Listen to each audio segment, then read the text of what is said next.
কামারহাটির এক ছবি দেখাবো আপনাদের। এক কাউন্সিলর, সেই কাউন্সিলর রুদ্রমূর্তি একরকম তার জঞ্জাল সাফাই নিয়ে ব্যবসায়ীদের সঙ্গে ধমক, ব্যবসায়ীদের রীতিমতো ধমক, হম্বিতম্বি। দেখুন একবার।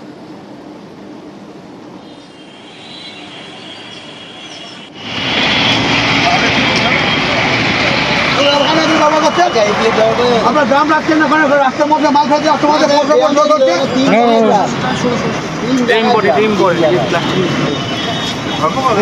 আপনারা পয়সা করছেন না, পৌরসভা ঠিক করবে আর লোকে পৌরসভা বদনাম করবে। ঠিক আছে,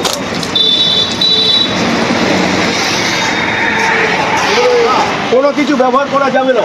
বারবার তোমাদের বলা হচ্ছে এইটা এই যে প্লাস্টিকটা, এই প্লাস্টিকটা যেটা দেখছেন, এটা যখন আপনার ৫,০০০ বছরের এই প্লাস্টিকটা সময় মাটির সাথে মিশতে এবং সমস্ত বিকাশী ব্যবস্থাটা পুরো একদম ধ্বংস হয়ে যাচ্ছে এই প্লাস্টিক। যদি না মানেন তাহলে কিন্তু দোকান টেকানে যে ব্যবসা করে খাচ্ছেন দোকানটা খুলে দেবে, সেটা ভালো লাগবে না।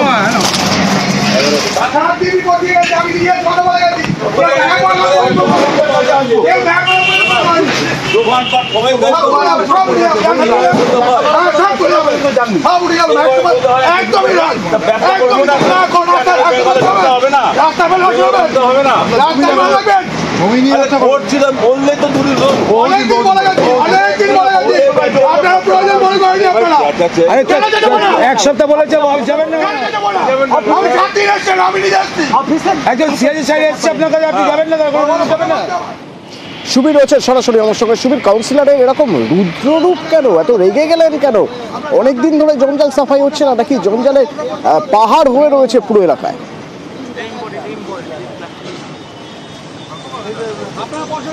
দেখো অতনুদা, তোমাকে জানিয়ে রাখি, ইনি একদিকে যেমন কাউন্সিলর তেমনই কামারহাটি পৌরসভার জঞ্জাল বিভাগের ইনি কিন্তু সিআইসি অর্থাৎ পুর পরিষদ সদস্য। এবং দীর্ঘদিন ধরে কামারহাটি পৌরসভায় অভিযোগ আসছিল যে বিটি রোড, সেই বিটি রোড কিন্তু ইট বালি সিমেন্ট দিয়ে সেখানে ব্যবসায়ী যারা রয়েছেন তারা কিন্তু দখল করে রাখছেন, বেআইনিভাবে দখল করে রাখা হচ্ছে।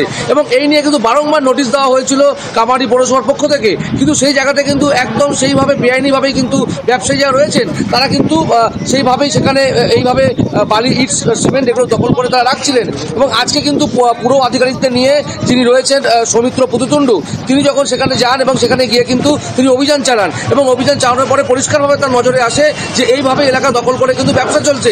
এবং সেই জায়গা থেকে ব্যবসায়ীদের একদম তিনি রণংজয়ী মূর্তি ধারণ করেন, তিনি একদম পরিষ্কারভাবে ধমক দেন এবং তিনি বলেন যে এইভাবে কোনোরকমভাবে এইরকম কাজ বরদাস্ত করা হবে না। এবং তারপরে ব্যবসায়ীদের সঙ্গে বচসা জড়িয়ে পড়েন এবং তিনি হুঁশিয়ারি দিয়েছেন যে আগামী দিনে যদি এই ধরনের কাজ যদি কেউ করে থাকে, অর্থাৎ সরকারি জমি দখল করে যদি কোনো ব্যবসা করে থাকে, তার বিরুদ্ধে অবিলম্বে পৌরসভাগতভাবে আইনানুগ ব্যবস্থা নেওয়া হবে। ধন্যবাদ। বেআইনি কাজ, বেআইনি যে যত বড় ব্যবসায়ী হোক, সরকারি সম্পত্তি দখল করে যদি কেউ ব্যবসা করে আমরা সেটা সবসময় বন্ধ করব। এবং আমরা আগেও বলেছি, এখনো বলছি যে কামারহাটি পৌরসভা অন্তত দুর্নীতির সাথে কম্প্রোমাইজ করতে কোনো শেখেনি, আগামী দিনেও করবে না। প্লাস্টিক, থার্মোকল যারা ব্যবহার করছে আমরা পুরোটাই তুলে দেবো, একদম পুরোটাই তুলে দেওয়ার চেষ্টা করছি। প্রায় অধিকাংশ ক্ষেত্রে আমরা সফল হয়েছি, কিন্তু আশা করছি আগামী 1-1.5 মাসের মধ্যে আমরা 100% প্লাস্টিক এবং থার্মোকল মুক্ত কামারহাটি পৌরসভা আমরা মানুষের কাছে উপহার দিতে পারবো।